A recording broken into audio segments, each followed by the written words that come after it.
आज का पहला प्रश्न है, साइमन गो बैक का नारा किसने दिया था? इंपॉर्टेंट प्रश्न है। साइमन गो बैक का नारा किसने दिया था? तो साइमन कमीशन के विरोध में साइमन गो बैक का नारा यूसुफ मेहर अली ने दिया था। ऑप्शन सी इसका करेक्ट आंसर हो जाएगा। साइमन कमीशन की बात करते हैं तो साइमन कमीशन का गठन कब हुआ था? तो नवंबर 1927 में इसका गठन हुआ था। और भारत कब आया था? तो 3 फरवरी 1928 को साइमन कमीशन भारत आया था। साइमन कमीशन में कितने सदस्य थे? तो 7 सदस्य थे और सातों क्या थे? अंग्रेज थे। और इसीलिए इसे क्या कहा गया? श्वेत कमीशन कहा गया और इसीलिए इसका विरोध किया गया था। ठीक है, और इसी के विरोध में साइमन गो बैक का नारा किसने दिया था? तो यूसुफ मेहर अली ने दिया था। ठीक है, ऑप्शन सी इसका करेक्ट आंसर हो जाएगा। कुछ प्रसिद्ध नारों की बात करते हैं तो भारत छोड़ो और साइमन गो बैक का नारा, भारत छोड़ो का नारा और साइमन गो बैक का नारा, ये दोनों नारे किसने दिए थे? तो यूसुफ मेहर अली ने दिया था। दूसरा आपका है इंकलाब जिंदाबाद। इंपॉर्टेंट है, इंकलाब जिंदाबाद का नारा किसने दिया था? आपके टीआरई में पूछा गया है ये। तो हसरत मोहानी ने इंकलाब जिंदाबाद का नारा दिया था। करो या मरो का नारा किसने दिया था? तो भारत छोड़ो आंदोलन के दौरान करो या मरो का नारा महात्मा गांधी जी ने दिया था। मारो फिरंगी को यह नारा किसने दिया था? तो मंगल पांडे ने दिया था। कर मत दो यह नारा किसने दिया था? तो सरदार वल्लभ भाई पटेल ने। वेदों की ओर लौटो का नारा किसने दिया था? तो स्वामी दयानंद सरस्वती ने दिया था। विजयी विश्व तिरंगा प्यारा का नारा किसने दिया था? तो श्याम लाल गुप्ता पार्षद ने दिया था। सरफरोशी की तमन्ना अब हमारे दिल में है। इंपॉर्टेंट है, बीपीएससी के द्वारा पूछा गया है, सरफरोशी की तमन्ना अब हमारे दिल में है, या किसने कहा था? तो बिस्मिल अजीमाबादी ने कहा था। ठीक है, बिस्मिल अजीमाबादी। अगला है सारे जहां से अच्छा हिंदुस्तान हमारा, या किसने कहा था? तो मोहम्मद इकबाल ने कहा था। इंपॉर्टेंट है, संपूर्ण क्रांति का नारा किसने दिया था? आपके टीआरई में पूछा गया है ये। तो जयप्रकाश नारायण ने संपूर्ण क्रांति का नारा दिया था। स्वराज मेरा जन्म सिद्ध अधिकार है, यह नारा किसने दिया था? तो बाल गंगाधर तिलक ने। दिल्ली चलो का नारा किसने दिया था? तो सुभाष चंद्र बोस ने।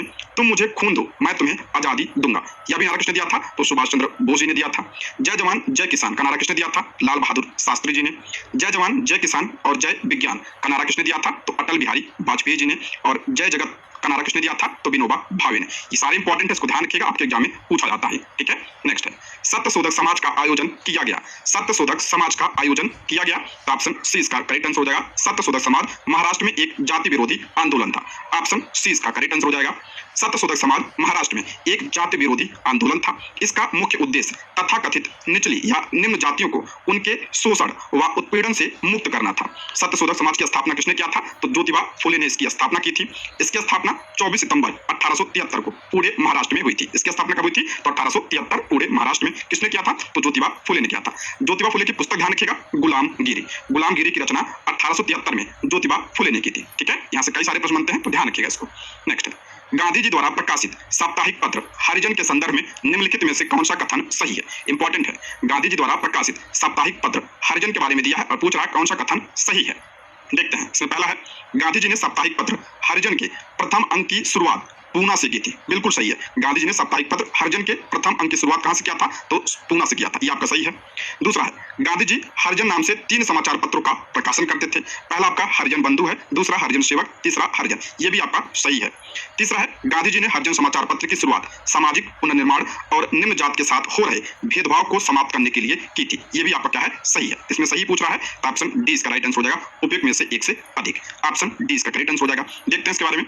हरिजन 1933 में महात्मा गांधी जी द्वारा शुरू किया गया साप्ताहिक पत्र था। ठीक है, इसकी शुरुआत कब हुई थी? 1933 में। गांधी जी ने साप्ताहिक पत्र हरिजन के प्रथम अंक की शुरुआत पूना से की थी। गांधी जी हरिजन नाम से 3 समाचार पत्रों का प्रकाशन करते थे। पहला था आपका हरिजन बंधु और ये किस भाषा में प्रकाशित होता था? गुजराती भाषा में। दूसरा था आपका हरिजन सेवक और ये किस भाषा में था? तो हिंदी भाषा में। और तीसरा था आपका हरिजन और ये किस भाषा में प्रकाशित होता था? तो अंग्रेजी भाषा में। ठीक है, और गांधी जी ने हरिजन समाचार पत्र की शुरुआत सामाजिक पुनर्निर्माण और निम्न जात के साथ हो रहे भेदभाव को समाप्त करने के लिए की थी। ठीक है, नेक्स्ट है स्थानीय स्वशासन के संदर्भ में निम्नलिखित में से कौन सा कथन सही है? इंपॉर्टेंट प्रश्न है ये। स्थानीय स्वशासन के बारे में दिया है और पूछ रहा है कौन सा कथन सही है। पहला है कोर्ट ऑफ डायरेक्टर के आदेश पर सर्वप्रथम मद्रास म्युनिसिपल कॉर्पोरेशन का गठन हुआ। बिल्कुल सही है, कोर्ट ऑफ डायरेक्टर के आदेश पर सर्वप्रथम मद्रास म्युनिसिपल कॉर्पोरेशन यानी नगर निगम का गठन हुआ था, ये आपका सही है। लॉर्ड मेयो द्वारा वित्तीय विकेंद्रीकरण की शुरुआत की गई थी। बिल्कुल सही है, 1870 में लॉर्ड मेयो द्वारा वित्तीय विकेंद्रीकरण की शुरुआत की गई थी, तो ये आपका सही है। तीसरा है रिपन को स्थानीय स्वायत्त संस्थाओं का जनक कहा जाता है। सभी को पता होगा, बहुत इंपॉर्टेंट है। लॉर्ड रिपन को स्थानीय स्वायत्त संस्थाओं का जनक कहा जाता है, यानी स्थानीय स्वशासन का। ये आपका क्या है? सही है। तो इसमें सही पूछ रहा है तो ऑप्शन डी टॉपिक में से एक से अधिक। ऑप्शन डी इसका करेक्ट आंसर हो जाएगा। देखते हैं यहाँ से कई सारे प्रश्न आपके क्लियर होंगे। ठीक है, 1687 में सर्वप्रथम मद्रास में म्युनिसिपल कॉर्पोरेशन यानी नगर निगम का गठन कर स्थानीय स्वशासन की शुरुआत की। नगर निगम कौन सा था? तो आपका मद्रास नगर निगम। ठीक है, ये प्रश्न बनता है तो ध्यान रखिए। दूसरा आपका 1870 में मेयो द्वारा वित्तीय विकेंद्रीकरण की प्रक्रिया की शुरुआत की गई तथा स्थानीय स्वशासी संस्थाओं के लिए कुछ मदें निर्धारित की गई। ये भी प्रश्न बनता है कि वित्तीय विकेंद्रीकरण की शुरुआत किसने किया था? तो 1870 में किसने किया था? तो लॉर्ड मेयो ने किया था। ठीक। तीसरा आपका रिपन के कार्यकाल में ग्रामीण प्रदेशों में स्थानीय बोर्डों की स्थापना की गई। प्रत्येक जिलों में जिला उपविभाग, तालुका अथवा तहसील बोर्ड बनाने की आज्ञा हुई। नगरों में नगर पालिकाएं स्थापित की गई। इन स्थानीय संस्थाओं को निश्चित कार्य तथा आय के साधन दिए गए। इन्हीं सुधारों के कारण रिपन को स्थानीय स्वायत्त संस्थाओं का जनक कहा जाता है, यानी स्थानीय स्वशासन का जनक कहा जाता है लॉर्ड रिपन को। तो यहाँ से आपके कई सारे प्रश्न बनते हैं, सारे पॉइंट इंपॉर्टेंट है। ठीक है, नेक्स्ट बढ़ते हैं। भारतीय हस्तशिल्प के ह्रास यानी पतन के संदर्भ में निम्नलिखित कथनों में से कौन सा कथन सही है? इंपॉर्टेंट है ये भी। भारतीय हस्तशिल्प के पतन के संदर्भ के बारे में दिया है और पूछ रहा कौन सा कथन सही है। देखते हैं, इसमें आपका पहला है, भारतीय राजा हस्तशिल्प को संरक्षण देते थे। प्रायः उत्तम शिल्पियों को वेतन देकर अपने यहाँ काम देते थे, जबकि अंग्रेजों ने सिर्फ ब्रिटिश माल को ही संरक्षण प्रदान किया था। बिल्कुल सही है ये। भारतीय राजा जो थे ये हस्तशिल्प को संरक्षण देते थे और प्रायः उत्तम शिल्पियों को वेतन देकर अपने यहाँ काम पर रखते थे, लेकिन अंग्रेजों ने सिर्फ ब्रिटिश माल को ही संरक्षण प्रदान किया, भारतीय माल को नहीं। तो ये आपका पॉइंट सही है। दूसरा है, रेल मार्गों के विकास से भी भारतीय शिल्प को गहरा धक्का लगा था। बिल्कुल सही है आपका। तीसरा है, पाश्चात्य संस्कृति का प्रभाव, ये भी आपका हस्तशिल्प के पतन में कारण था। तो ये भी आपका सही है। तो ऑप्शन डी, उपयुक्त में से एक से अधिक, ऑप्शन डी इसका करेक्ट आंसर हो जाएगा। देखते हैं इसके बारे में। भारतीय शिल्प उद्योगों के पतन के प्रमुख कारणों के बारे में बात करते हैं। तो पहला आपका राज दरबारों की समाप्ति। सामंता राजा, महाराजा और सामंत लोग हस्तकलाओं के पारखी हुआ करते थे। उनके संरक्षण में ही भारतीय उद्योग फले फूले थे। ब्रिटिश साम्राज्य के विस्तार के साथ साथ इनकी स्थिति दयनीय होती गई और हस्तकलाओं का पतन होने लगा, जबकि अंग्रेजों ने सिर्फ ब्रिटिश माल को ही संरक्षण प्रदान किया। ये तो आपका कारण था। दूसरा कारण क्या था? तो पाश्चात्य संस्कृति का प्रभाव, ये भी आपका कारण था। विदेशी प्रशासन की स्थापना के फलस्वरूप भारतीय लोगों ने विदेशी रहन सहन को अपनाना प्रारंभ कर दिया और इससे भी जो आपका हस्तशिल्प का पतन हुआ।